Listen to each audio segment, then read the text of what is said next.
This is day 7 of Rise of the Sacred Sovereign.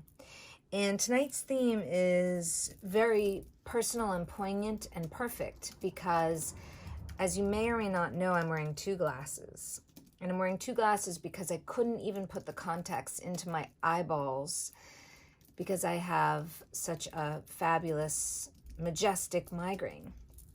And my migraines are part of my individual experience my whole life of feeling the collective and tapping in and tuning in to the magic as well as the pain of the collective.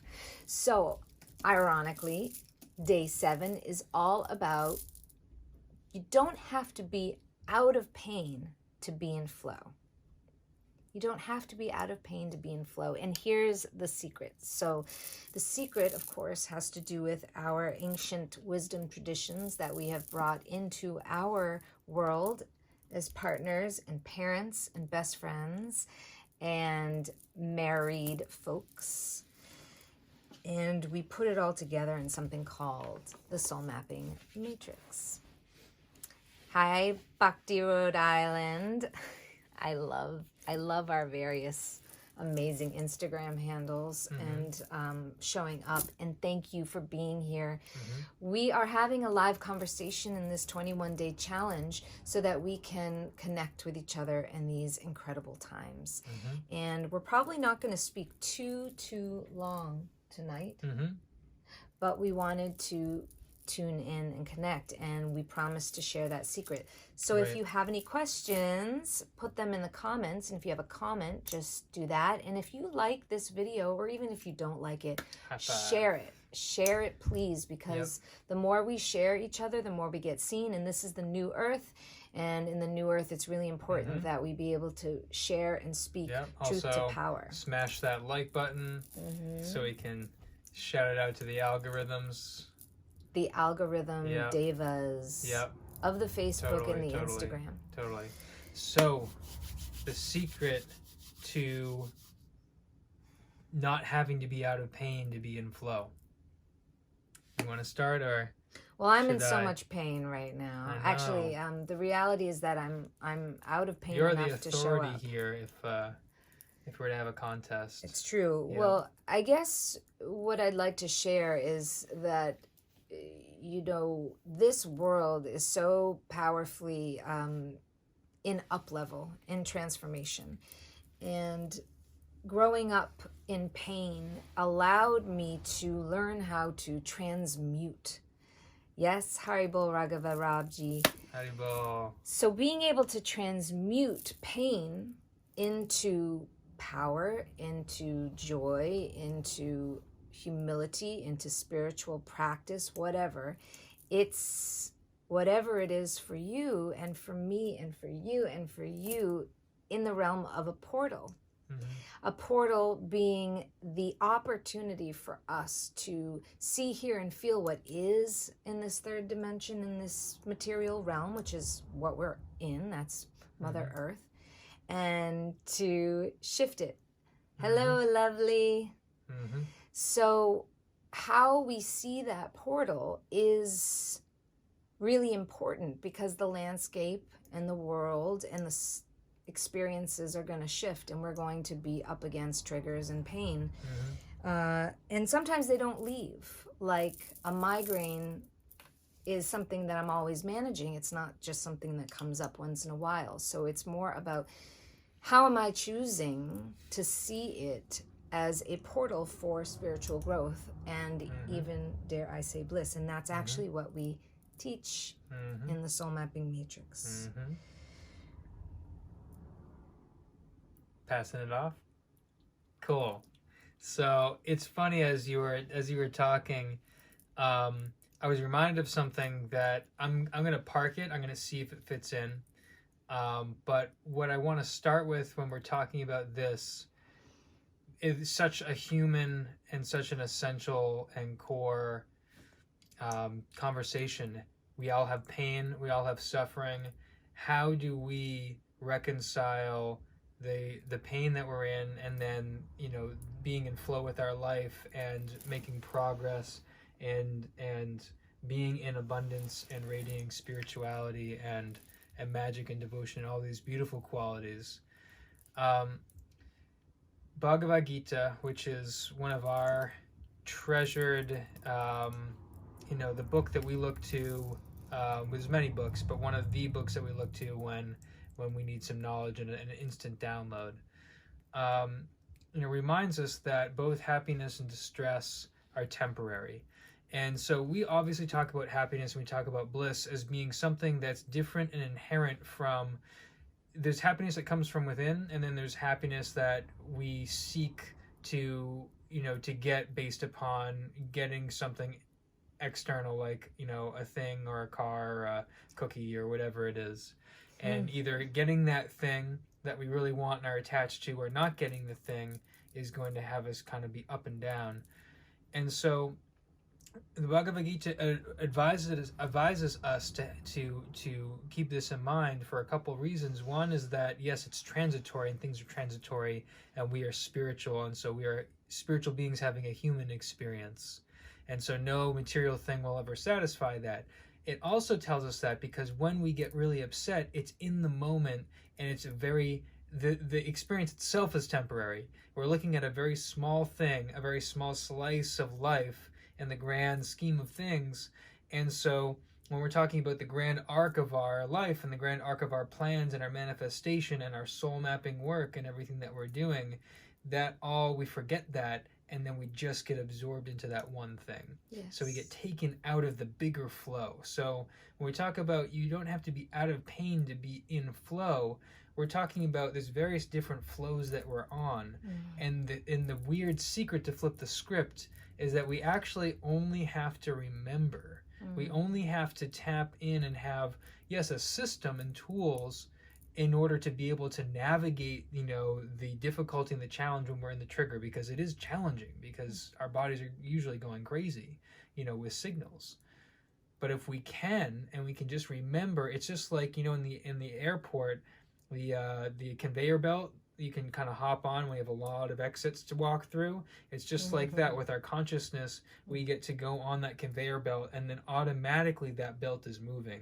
And that can either be a practice that we've etched into our minds and etched into our heart, that we can just, we can chant a mantra, or we can, pull a card, or we can tune into the Reiki energy, we can sing, we can dance, do so many things that bring us back into that larger flow state. We can be in our, connecting with our team, whether that be our, a higher power, however we define it, or calling a friend that really we know is there for us, and we have trust and friendship. So many things that we can do to just get on a conveyor belt to automatically be moved forward in a positive direction. Beautiful. Jai ho. Jai. So having an experience, as we all do, for me, a migraine that will keep repeating. For you, it may be a relationship. It can be a trauma of many kind. Whatever it is that keeps showing up is, of course, an opportunity to learn and to practice. What I do, and what I did today, was I couldn't help but find quiet, if you will, and I meditated. Now, some would call what I do, this meditation, different from when we're awake and conscious and upright, either chanting our mantras or our malas, or just focusing on our third eye, or even cleansing our chakras. This is more about expanding my consciousness enough that there is that spectrum from pain on one side, like absolute suffering and torture and, numbness, and of course there's other aspects to being in pain that are just take us completely out. But if I'm just laying there, I'm in pain, on the other end of it can be bliss. Now, why? Well, it's not just the release of suffering, but it's actually the recognition that I am a soul, and that my Atma, my soul, me as Atma, is absolutely, undeniably, scientifically powerful, and cannot be hurt, cannot be maimed, cannot be burned, cannot be even punched or dented. Bhagavad Gita teaches this, Vedas teach this. The soul, the Atma, is unbreakable. So if I can remember, as Kalanidhi so beautifully said, in a moment, whether it's conscious or subconscious, that is what we call in the soul mapping matrix actually the third realm, which is the always continual, everlasting, and eternal power of the Atma, or the soul, and the consciousness. It goes beyond the body, it goes beyond the mind, intelligence, and ego, and it goes right to our creativity, our magic, our joy, our Shakti, or our part of and part parcel of divinity. And so this thing about meditating in pain is very interesting, because just like the soul mapping matrix has 3 realms, we in life have multiple realms of consciousness. Why is this interesting, important, and also a secret? Well, it has to do with ascension, and it has to do with this word ascension, which is really a big buzzword right now. There's nothing, woo-woo or new age or temporary about talking about the soul.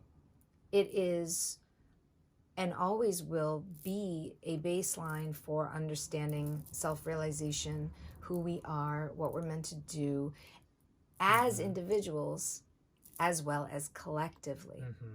And it seems right now in this great time that we're being bumped up against so much pain and trigger that we're forced in some ways to awaken and rise and ascend to our highest consciousness, which also has to do with our eternal consciousness.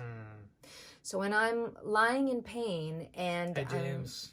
Hi, James. Welcome. When I'm sitting there and I have no real choice but to ascend, because otherwise we're just in the muck and in the pain and in the torture, subconsciously or consciously, I have to connect and remember, as Kala said, to my soul. So there is that first level of awareness and choosing our core desire, or going to core desire and thus making a choice. Now, why is it a secret? Well, the secret to knowing that pain, for example, or triggers or whatever it is, can keep us in flow is knowing that there are various realms to ascension. And awareness is just the first. Awareness of what is, the pain, the whatever, the emotional or psychological advent of a trauma, etc. There are small choices and then there are large choices in life, and we make them all the time. It's the middle realm that has the most work, and those are your tools, and that's your team, and that's your daily practice. And the secret is simply that we need guides. We need guides. I've had so many guides on my path. I have sought out so much help for this same thing, the same pain, the same experience. All the tools of using heat and using cold and using one allopathic or one homeopathic, of different kinds of breath and pranayama, all these things, out of bed, into bed, it's the same thing for over 40 years. It's the same cycle. It's not actually necessarily going away unless, it's taken away, and that's fine. What I can do in it is cultivate a practice of consciousness that takes me out of the pain across the spectrum landscape into bliss. And that I have done by having so many amazing guides and so many amazing teachers, and thus sharing that with Kalanidhi. And by the way, this is our 8-year anniversary of falling in love. Yes. That's very personal and very sweet, but it actually is. You just shared such a gem with everybody. Not of knowing each other and working together, but of falling in love. The actual day. The spark. When we were co-leading a retreat together and fell in love. It's story time. I can't believe you guys are getting this. So all I wanted to share with that is that we have cultivated all this together over many years, and putting it into the soul mapping matrix was really healing for us. As well as teaching it in mentorship. But the secret, what is your secret? Hi, Stephanie. Thank you for joining.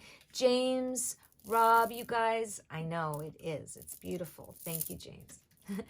Tell us your secret. Tell us any secret that you have. It could be a tool. It could be a person on your team. It could be a habit.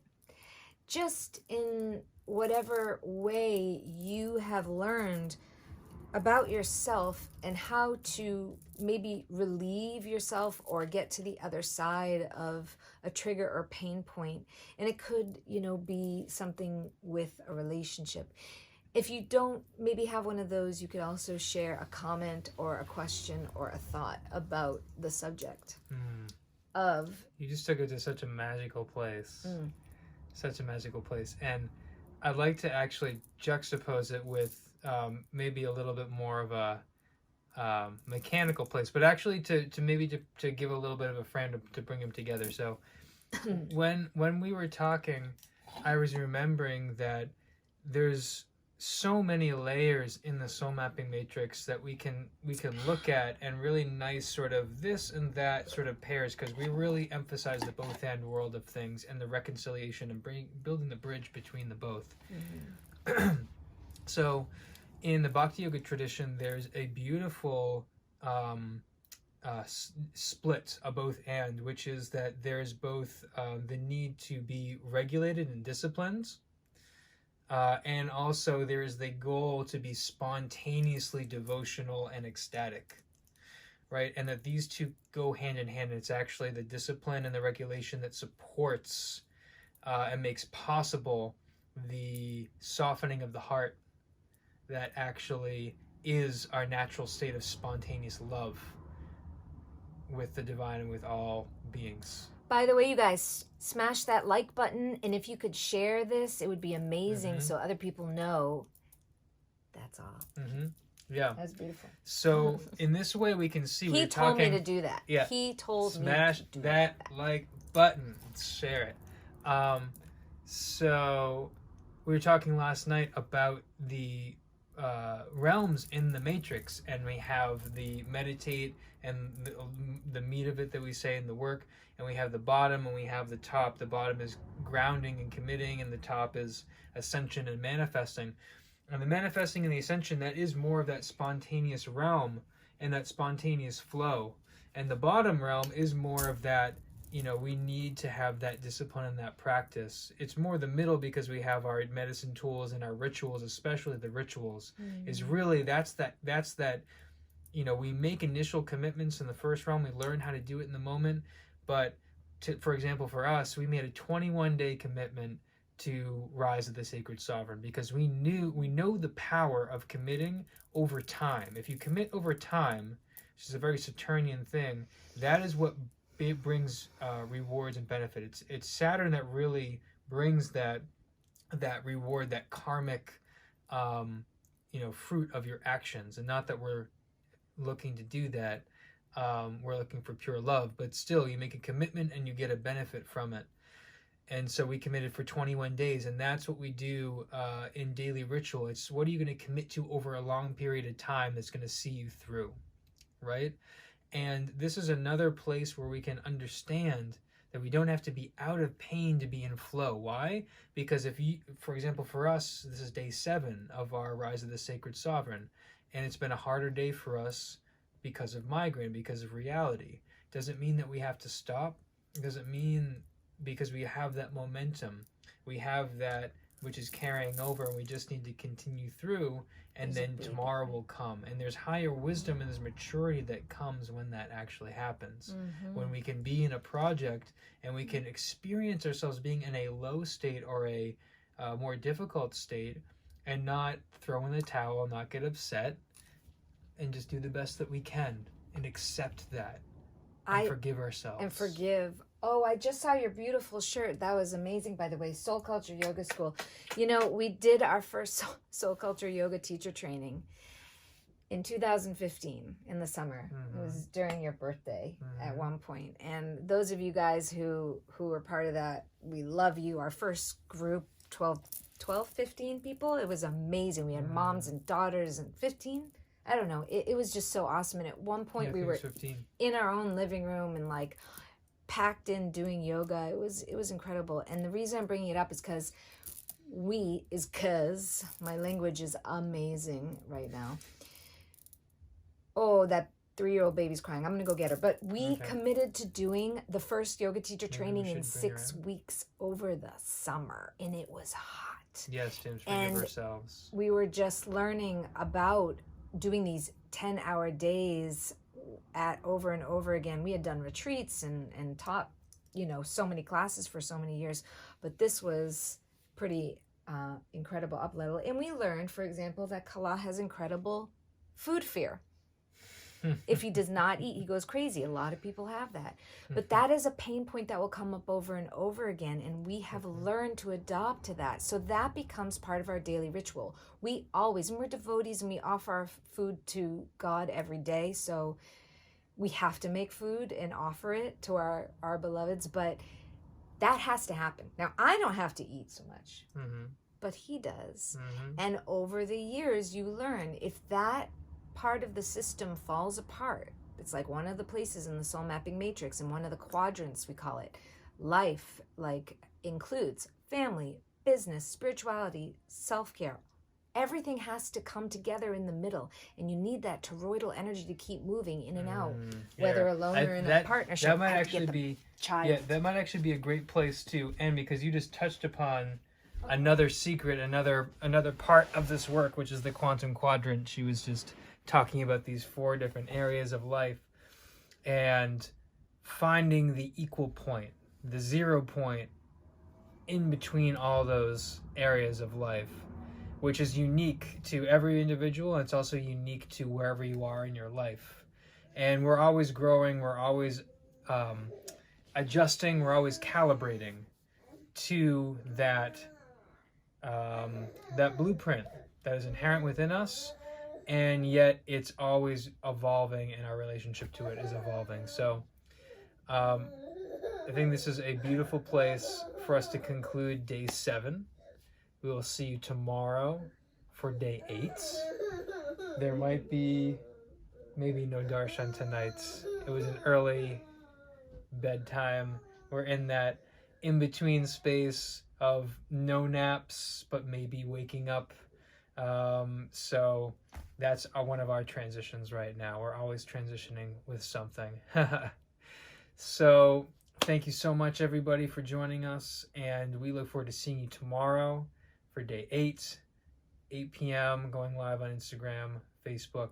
And if you haven't gotten on our email list, we are offering a free guide that goes a little bit deeper into the first realm of turning your triggers into portals for growth. In 3 easy steps, we go through our 3-step process in that guide. You can get that on the website, get onto the newsletter. Also, download Jaishree's book, Soul Ascension, also offering our gift to you. You can get on our newsletter and get our direct updates, and we share things via newsletter that we don't share anywhere else. And we can't wait to continue the conversation. So thank you so much. Haribol, Radhe Radhe, and blessings.